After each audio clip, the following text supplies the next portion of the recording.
Pippi Longstocking today, Chapter 6, Pippi Arranges a Picnic. "We don't have any school today because we're having scrubbing vacation," said Tommy to Pippi. "Scrubbing vacation? Well, I like that," said Pippi. "Another injustice." Why did she feel like this was an injustice? First, do you know what injustice means? Maybe this is a word that you don't know that you could write on your book log. Injustice is when you feel like you've been wronged. So why does she feel like she's been wronged?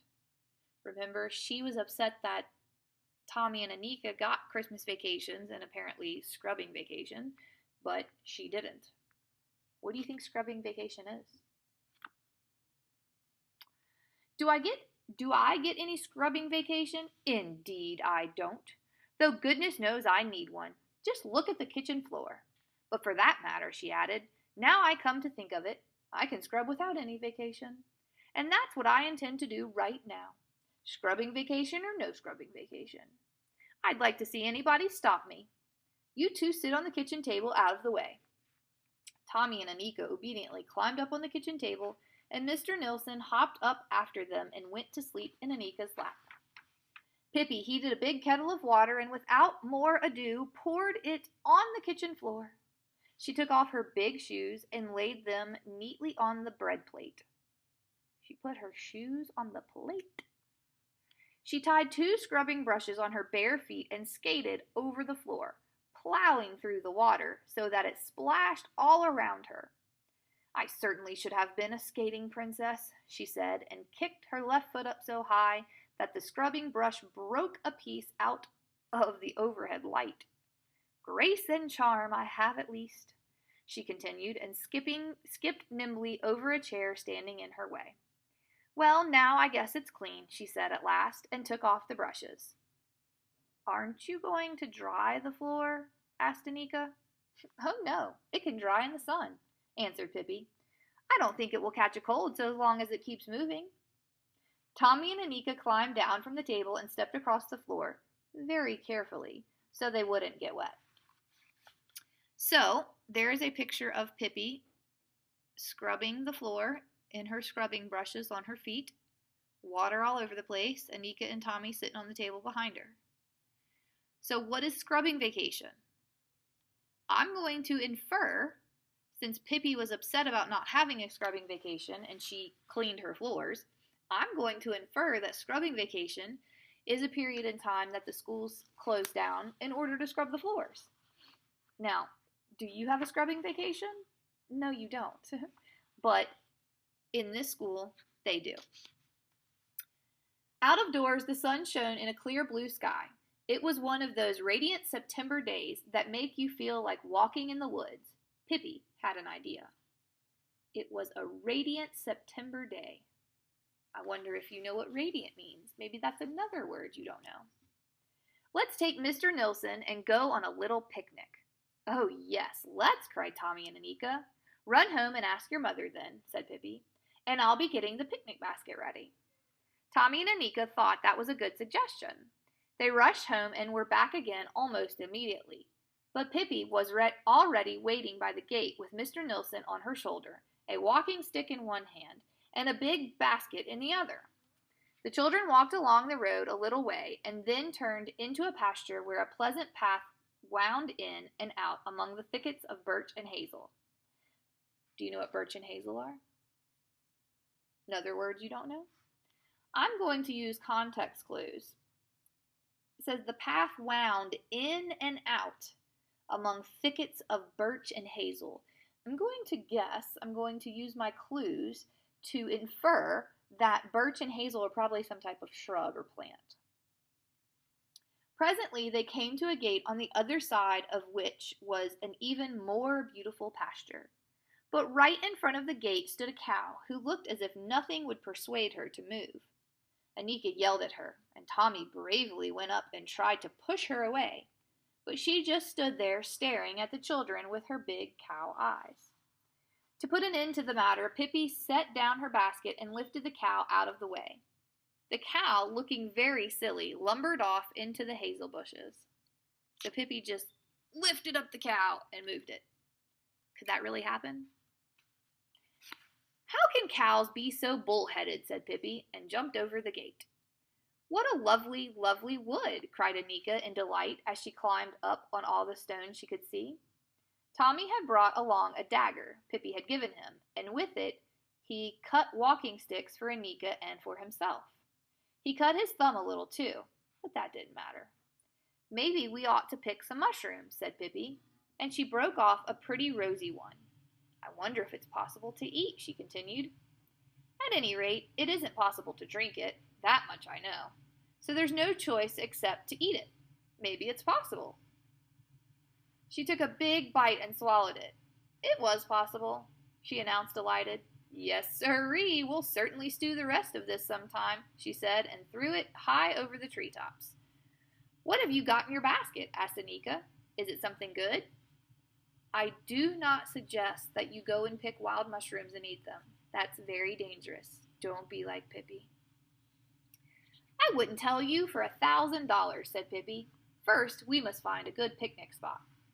The children eagerly began to look for such a place. Anika found a large flat stone that she thought was satisfactory, but it was covered with red ants.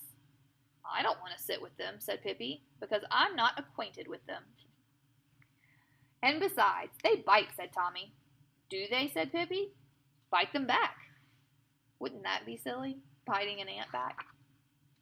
Then Tommy found a little clearing among the hazel bushes, and he thought that would be a good place.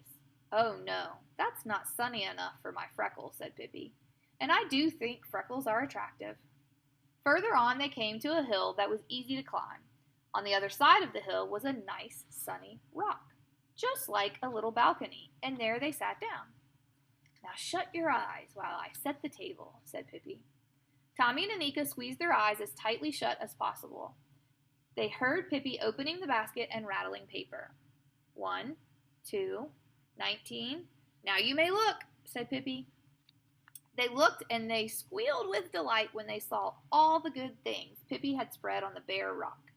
There was good sandwiches with meatballs and ham, a whole pile of sugared pancakes, several brown sausages, and 3 pineapple puddings.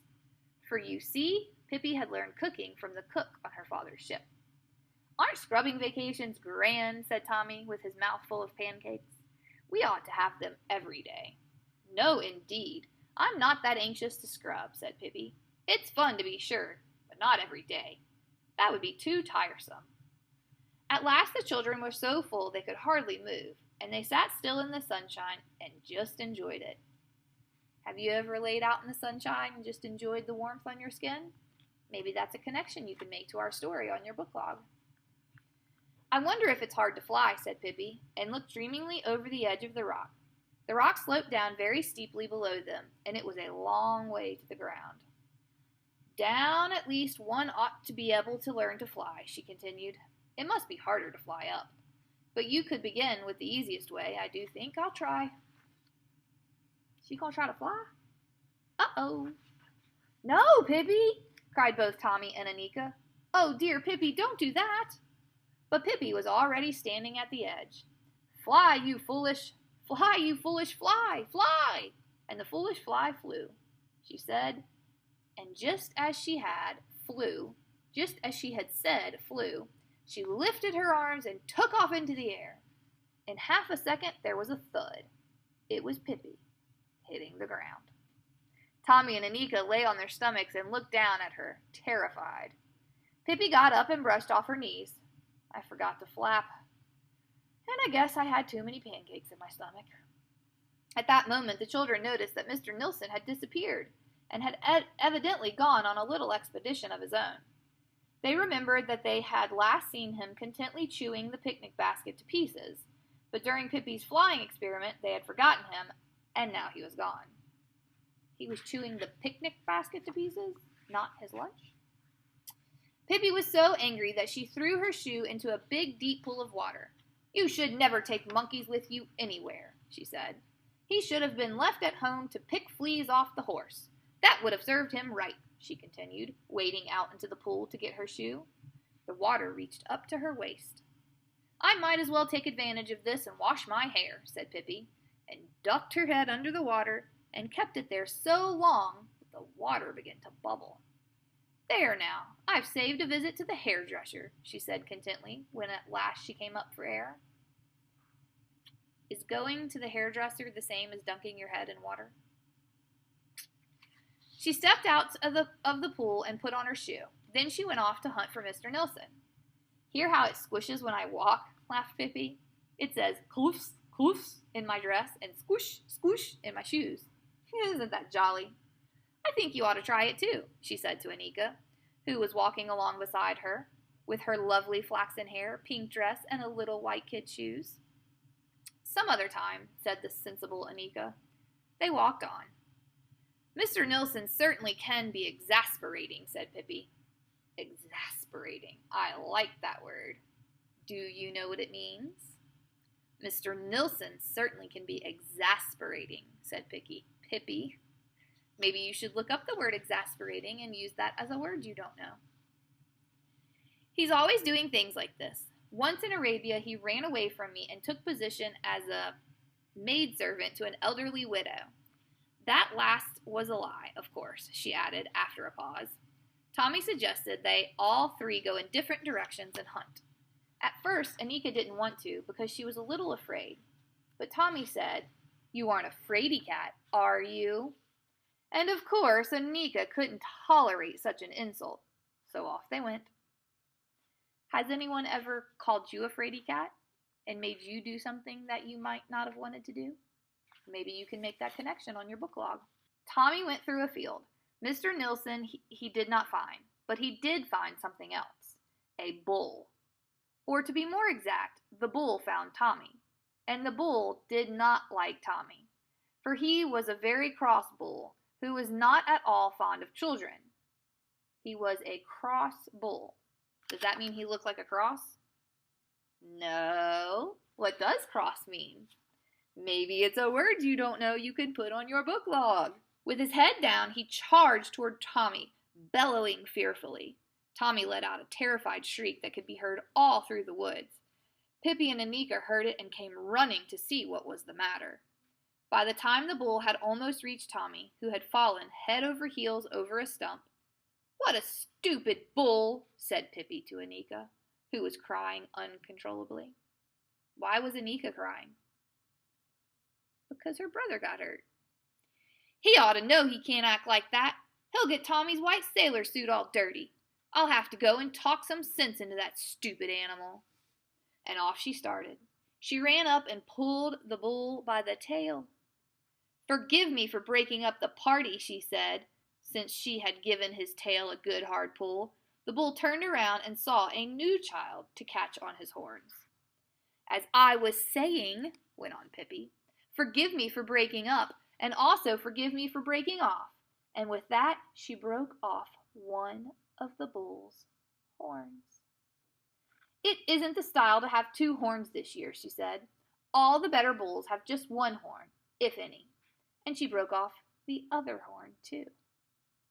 As bulls have no feeling in their horns, this one didn't know what she had done. Glad she didn't hurt the bull. He charged at Pippi, and if she had been any other child, there would have been nothing left but a grease spot. Hey, stop tickling me!" shrieked Pippi. "You can't imagine how ticklish I am. Hey, stop, or I'll die laughing." So this bull is charging at her, and she finds it ticklish. I don't think I would find it ticklish if a bull was charging at me. But the bull didn't stop, and at last Pippi jumped on his back to get a little rest. To be sure, she didn't get much, because the bull didn't in the least approve of having Pippi on his back. He dodged about madly to get her off, but she clamped her knees and hung on. The bull dashed up and down the field, bellowing so hard that smoke came out of its nostrils.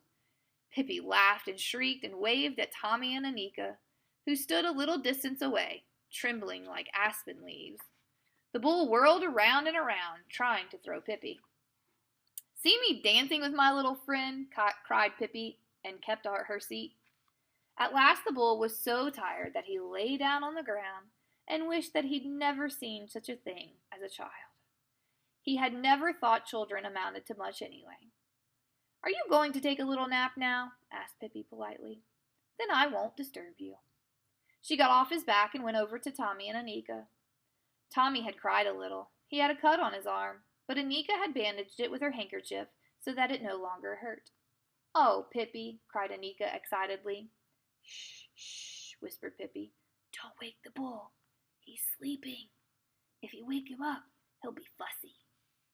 But the next minute, without paying any attention to the bull and his nap, she was shrieking at the top of her voice, "Mr. Nilsson! Mr. Nilsson! Where are you? We've got to go home." And believe it or not, there sat Mr. Nilsson up in a pine tree, sucking his tail and looking very lonely. It wasn't much fun for a little monkey to be left alone in the woods. He skipped down from the pine and up on Pippi's shoulder, waving her little straw hat as he always did when he was very happy. "Well, well, so you aren't going to be a maidservant this time," said Pippi, stroking his back. "Oh, that was a lie, that's true," she continued. "But still, if it's true, how can it be a lie?" She argued. "You wait and see. It's going to turn out that he was a maidservant in Arabia after all. And if that's the case, I know who's going to make the meatballs at our house hereafter." And then they strolled home, Pippi's dress still going coughs, coughs, and her shoes going squoosh, squoosh. Tommy and Anika thought they had a wonderful day in spite of the bull, and they sang a song they had learned at school. It was really a summer song, but they thought it fit very well, even if it was now nearly autumn.